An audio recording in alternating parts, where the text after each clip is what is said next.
Jimmy, of course, as we know, on his day can do anything. We've got 3 Australians in the final. We'll be seeing the first of those, Grant Barnett, the brother, of course, of Andrew. He'll be talking to him, I dare say, in just a few moments. Scotty Ellis has jumped 66 plus here this week. Scott Smith from the United States, capable of anything. Curtis Shears from Bendigo is jumping in tremendous form, as he did last year. Bruce Neville, well, we all know what Bruce Neville can produce on his day, the world record holder, 67 metres. Freddie Kruger, that is his real name, from the United States. And finally, Jaret, the well-qualifying 62.5 and 59.1. And you took him to dinner last night, Mark, and he tells me he had to pay. Well, that's disgraceful. Dirty trick by Jimmy to get one up on me.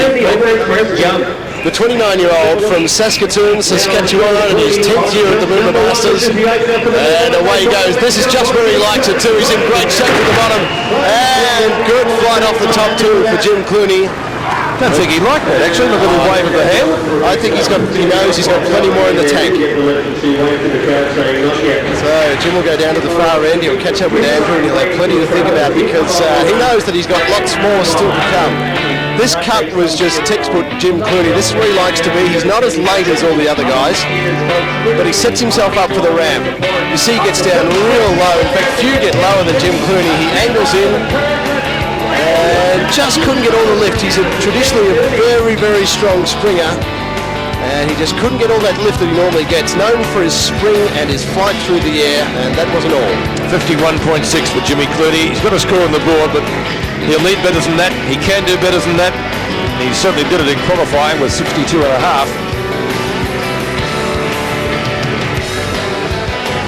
Just into a very slight breeze, these skiers at the moment. Yeah, there's the wave as you saw.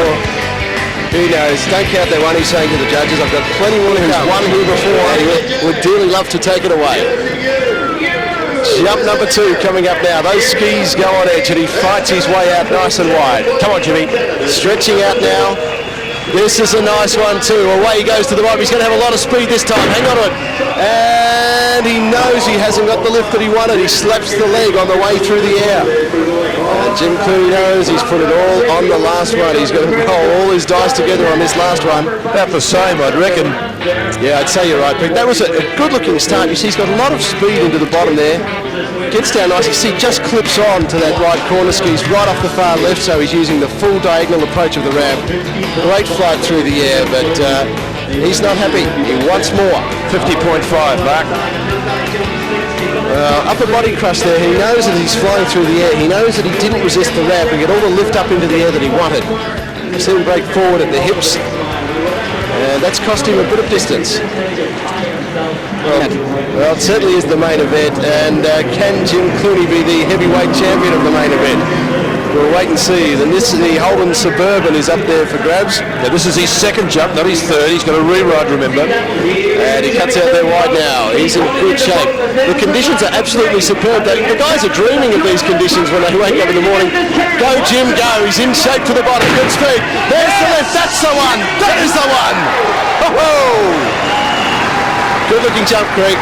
Yeah, that did look pretty good. He had a lot of speed, and that's what we were expecting from Jim. It looked like he rocked forward just a little bit before the base of the jump, and cost him a little bit of lift. Well, let's have a look through it here on the super slow-mo. Look at this turn, skis nicely together, gets great angle, now gets down to business. He's got to fight against the boat and hold back, keep that body position. In good shape, now must spring, and look at that, that's textbook Jim Clooney. 57.5, Mark. That was an excellent cut, really driving all the way through, but it looked like that strong pull actually pulled him off his edge right at the base of the jump, and that's why the distance is a little bit down. I think he's going to be a little... That was a much better jump, Jim. Really put one out there. Yeah, better. Still got to go later. Geez, I don't know what's going on. Timing's off. Just a little lighter on the towel? Yeah. Bring her down the river. Mate, you wound the crowd up on that one. They were cheering their heads off. They should watch this one then. Okay, here he comes, Jim Clooney, the Canadian cannonball. He won back off guard. Might get him in the money. Probably wouldn't win it. Third and final jump for the Canadian. And when Jim Clooney qualifies in 8th position, last qualifier, you know this field's hot. Here's Jimmy now, he promised something big. Away he goes. Hang on to this one, Jim. You've got to jump here. And he's got the lift and the fly. Oh, I think that's better. I think that's better for Jim. Yeah, Jimmy promised he was going to cut later, and he actually did. He's still getting pulled up. I think it's his late cut just pulling him up right at the base of the jump, and he just can't drive across like he's wanting to, Mark. Let's have a look here from the aerial view. It looks good, and just gets onto the corner of the ramp. He's certainly showing plenty of courage. Look at that flight, isn't that incredible?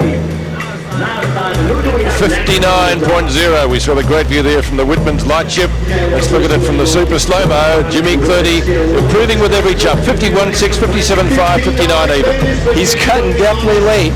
And right there, just not, his head's not going up like I expect from Jim, but his cut is definitely there, and if he could have just held it on, still an excellent jump, but a little bit low. I think the other guys might see a little bit farther distances. Qualifying jump, 61.3 in the first round, 60.7 in the second. From Brisbane, Queensland, formerly from Mount Waverley in Melbourne. Now he has the Australian Water Ski Academy up there, just outside Brisbane. And this is his first attempt. A nice looking start, boy, he's late. And he's got the lift. I'll tell you what, he may have taken the lead with that first jump. Great effort. Boy. Well, no wonder he was nervous. He had his mind on the job. Grant's really been impressing me, actually. He's had a really good Moomba event, and he's been really jumping very well. And every single time he goes out there, he's been jumping extremely far and really consistent. I'm really impressed, and that's really good for him. Well, we have a look at here in the replay. A great looking turn from Grant Barnett. See, fighting those skis on edge. You see them sort of biting in, and he holds it. And you see, unlike Jim, whose head sunk down, Grant's head came up, and he got that lift. Yeah, Grant got a lot of lift on that jump. He actually went a lot earlier than Jim did, but really working from the wakes to the jump and just springing with all he can, and he got a lot of lift. 57.9, Craig. So not quite in front. Jimmy Clooney still our leader, but 2 jumps to go for Grant Barnett. He got it in him. Oh, definitely. He's definitely got it in him, and he's in fine form. So I'm expecting him to bring it down, like I was saying before. And if he gets that same lift, watch out. Okay, here he is holding out now. There he goes past the tower, and away he goes to the bottom. A lot of speed. Now the lift. Oh, look at that extra flight in the air. That's another big jump for Grant Barnett. He's looking great at the moment. He's rock solid, isn't he? He just doesn't look like a risk at all. No, he's looking really good. I was actually cutting really late. Definitely brought it down. Just maybe getting pulled up a little bit before the bottom, but still a good jump. Well, a great start. You see all of those huge skis digging in. They skip over the wake and up into the air he goes. Seems to get almost a second flight just about here. A little bit of extra distance. 58.5, Mark. Yeah, good looking jump. That's further. He still is yet to edge out Jim Clooney. He's got one more to come. So Jim's still our leader by the barest of margins, half a metre. Boy, 50 centimetres over almost 60 metres. It's just incredible. Half a metre between these guys. It's amazing how tight this competition is. And a big looking jump there from Grant Barnett. That's a ripper. You can see him just pulling on the line right at the top of his flight, trying to inch out every square inch. The one that everybody comes to see, and one of the biggest crowds here at Moomba I can remember, watching on the southern bank. Grant Barnett, third and final jump, and trying to take the lead away from Jimmy Clooney and the keys away to the car. All right, cutting out nice and wide now, Grant Barnett. Dropped that ski down just to slow himself down. Now he leans away. He's happy here, and away he goes. Into the bottom, good speed. And has he got the lift? Gee, I don't know if that's going to be his best one. I think maybe number 2, that 58.5, and Jim Clooney sits on top for the time being. Jimmy's right in there, and Grant doing what I didn't quite expect. He actually brought it, and he backed it up a little bit and tried to get his legs, and just mixed his pop too, but still a fine effort from Grant. And just gets onto the jump ramp. I mean, all these guys are just pushing it so close to the limit. And well down the course there, a good-looking jump for Grant Barnett. And the Moomba Masters, this is Scott Ellis from the United States. His first jump, going for a big one here. the Rocket Man, they call him. Oh, look at that, just on.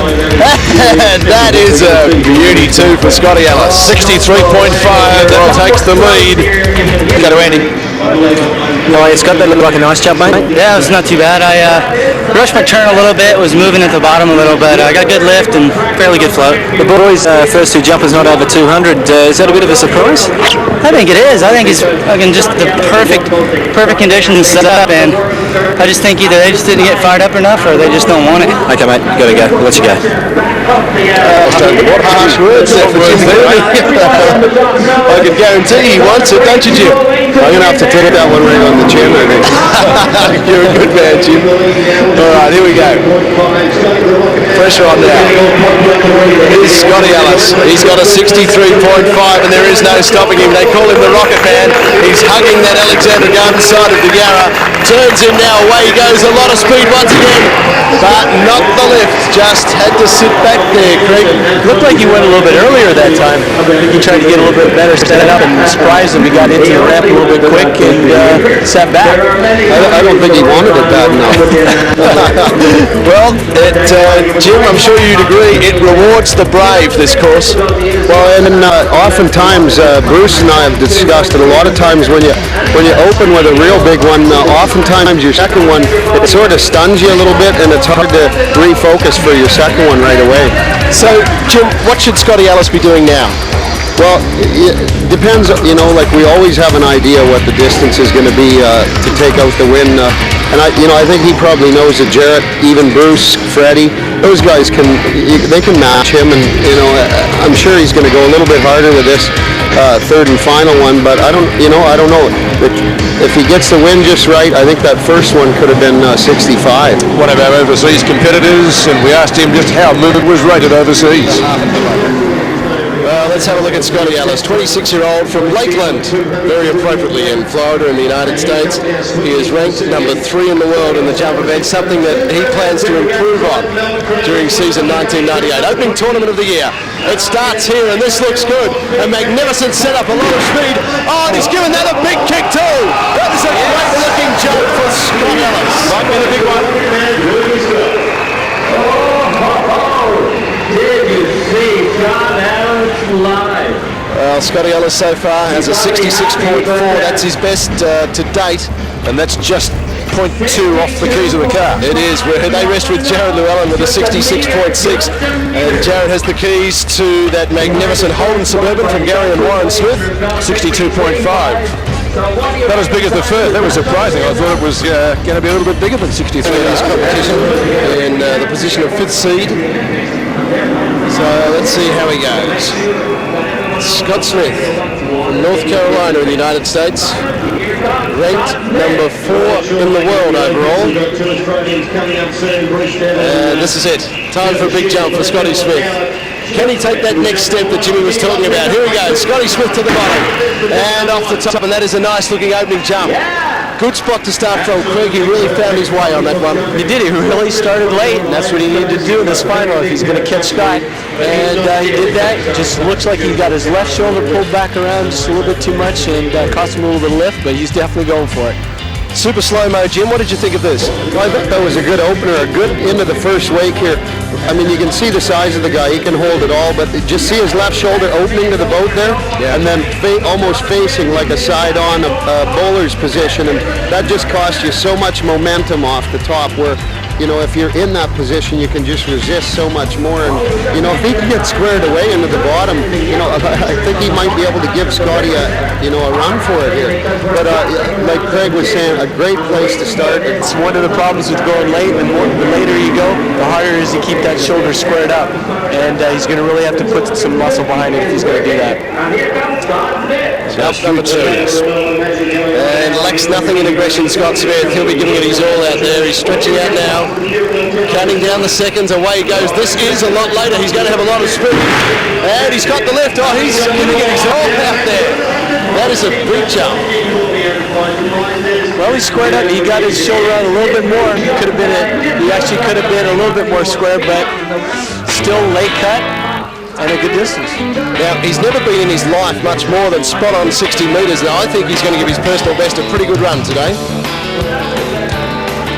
I don't think that'll be the jump though. Oh, 60, spot on. 60.0 and spot on, a little bit better than the first. Yeah, that's a good looking jump for Scott. Final jump, give him the lead though. He's got to go hard. If he wants his Moomba, if he wants his title, he's got to go for it. And I know Scott does. There he goes now, opening the throttle full speed now. Scotty Smith to the bottom, he's in good shape. And he's given that a big kick as well. That's going to be up around his personal best once again. But maybe jump number 2 will be his furthest. That was a good looking jump. He's really dialed in. So good performance here from Scott Smith. Gets a nice turn, really gets it together out of the hole there, Craig. Yeah, he did. He actually looked like he rushed 61.1 was. Going back to what Jimmy was saying, he didn't. I think he thought he was a little bit later than he thought. Rushed it and started pushing his legs, and actually got to the ramp quicker than he thought. Craig, that's going to be a personal best, is it, for Scotty Smith? That's it. Furthest he's ever been in his life. Well done. And he knows it too. Well, if that's his PB, just what can Jaret or Freddie or Paul Caruso furthest to men's jumpers? Curtis Shears, his best efforts at the qualifying round, 61 even and 62.4. Here's his first. Oh boy, just let those skis spread a little bit, and well, risky first up there, Craig. Well, I think Curtis is going for it. I'm sure he wants to do it in front of the hometown crowd, and I'm sure he's up for it. Back live, this is his second jump. He has to beat 63.5 so far. And he's certainly got it in him. He had a magnificent tournament last year. He'll do big things here today, don't you worry about that. Here he goes now. Dialed into the bottom, good speed. And there's the lift, and that is a big jump from the Australian. Unbelievable. Certainly up there. He is right up there, and he's got one more to come. What did you think of that, Jim? I think he's a tad early, and he's going a little bit hard right there. And when he comes across right there, he's not really pushing, so your momentum kind of rolls you forward. If he can come down the lake and be a little stronger right into the base of the jump, then we're going to see that Curtis Shears distance. I'm afraid he could go a long way if he just bumps it down a little bit. 60.4, Jim. So he is up there, but he needs another 3 metres to take the lead virtually from Scotty Ellis. Well, it's a good second jump and a great place to be in. Craig, we see there once again the head and shoulders. Yep, exactly. I think Jim hit the nail right on the head. That left shoulder just squaring up just a little bit too much right at the base of the ramp. If he keeps that around, he's going to fly. All right, let's hope he can do that. And a good-looking jump all the same. 60.4. One more to come.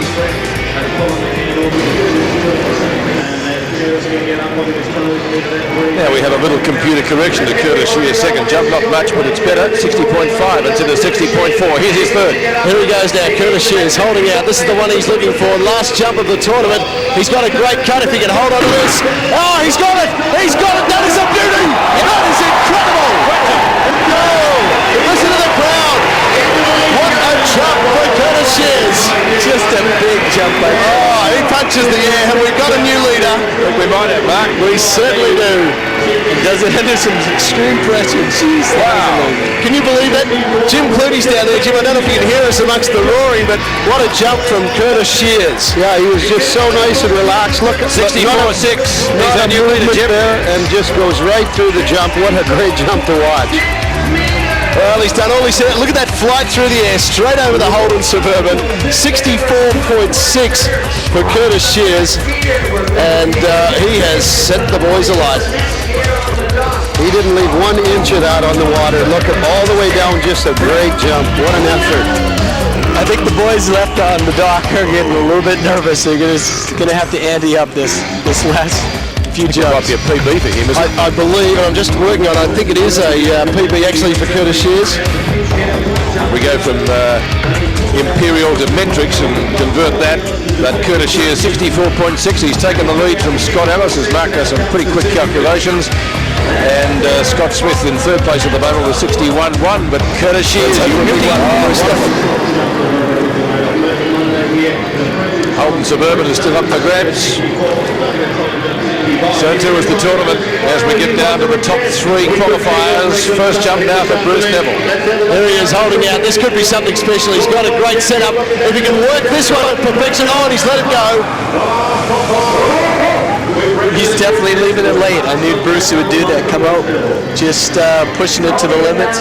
Looked like his turn was a little bit quick. Got onto his left ski. Let's see if he does just that and can get it all together. He's got a bit at 64.6, so he needs to jump nearly 65 metres, which would bring him close to taking the keys to the car. So it's all with him. He needs a big jump.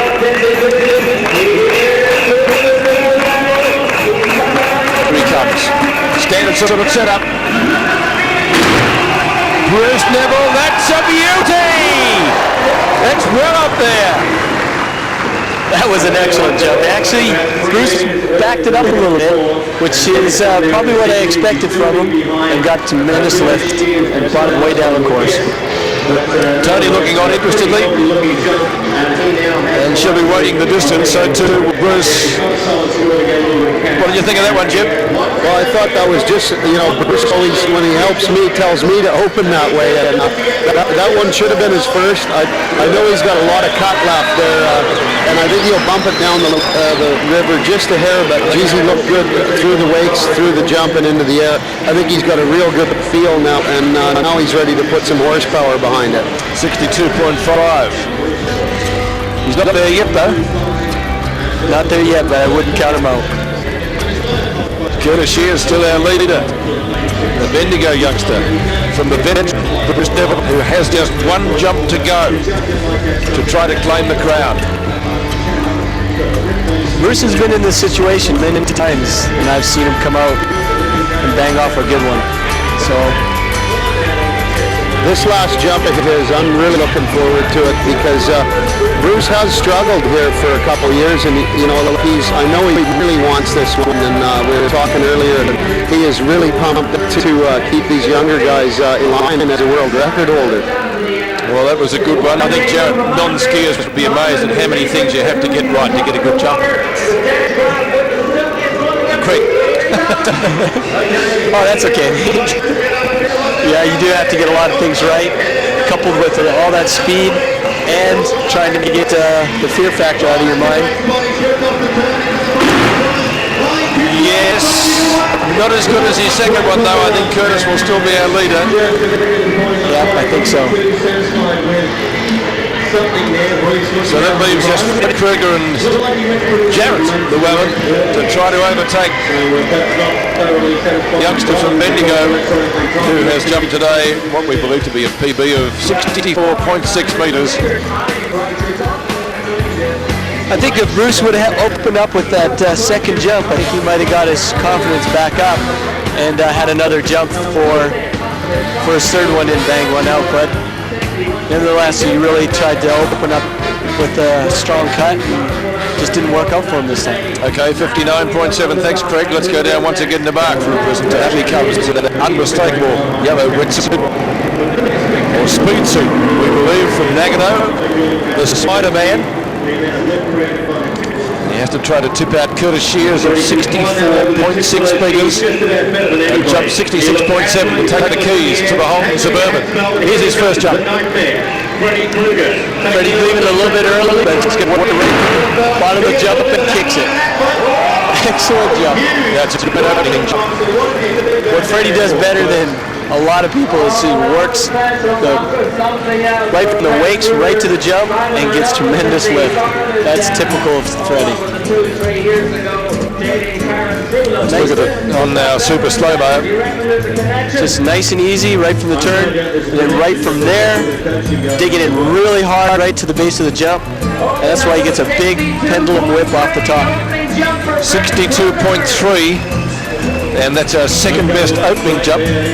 Best opening jump came from Scott Ellis of 63.5, who's currently lying in second place. In fact, equal second place with Bruce Neville looking quickly through it. And Freddie Kruger opening with a 62.3. I think Freddie's got a real good feel for the jump now, and he's going to just bring it down a little bit more, and we might see a little bit more distance out of him.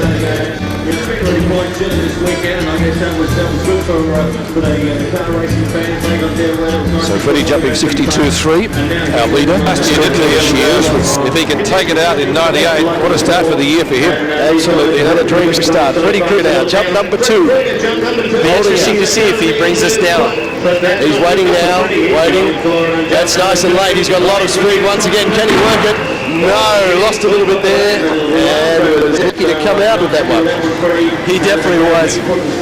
Brought it down a little bit and tried to get the same cut right from the bottom, right from the wakes to the bottom, and left his left shoulder up a bit and forced him to crush. Well, Jimmy, as we take a look at this on super slow-mo, it was once again a case of second jump after a big jump syndrome.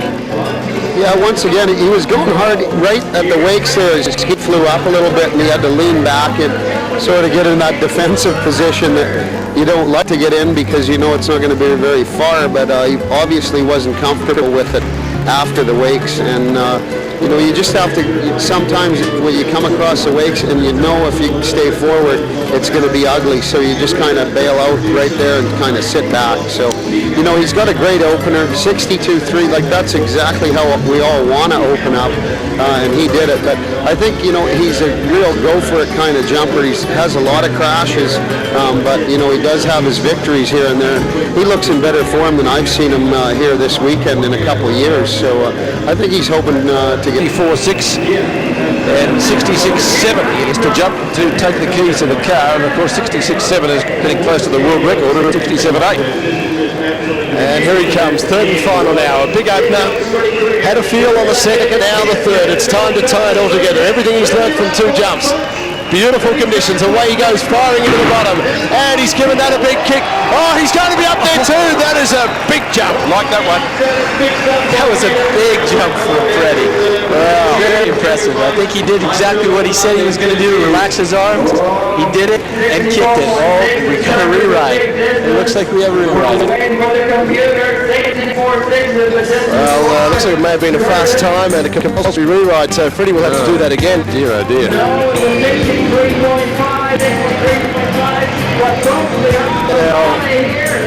So that distance won't count.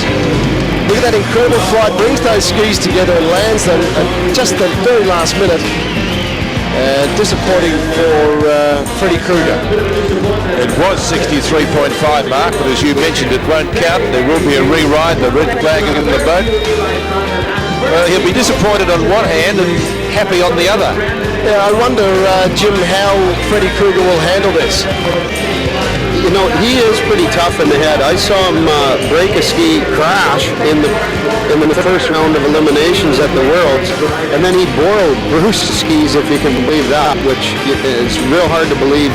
And it wound up going on qualifying for the finals. I know I've seen him crash quite a few times, put his skis back on, so I wasn't debris. I don't think he'd like to settle for equal second anyway. Look at the size of the legs on him too. He's got incredibly powerful legs.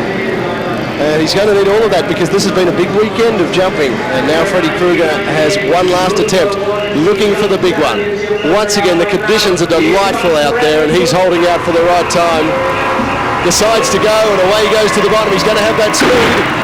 And he's got the big spring. Oh, that's going to be about the same, maybe just back a little.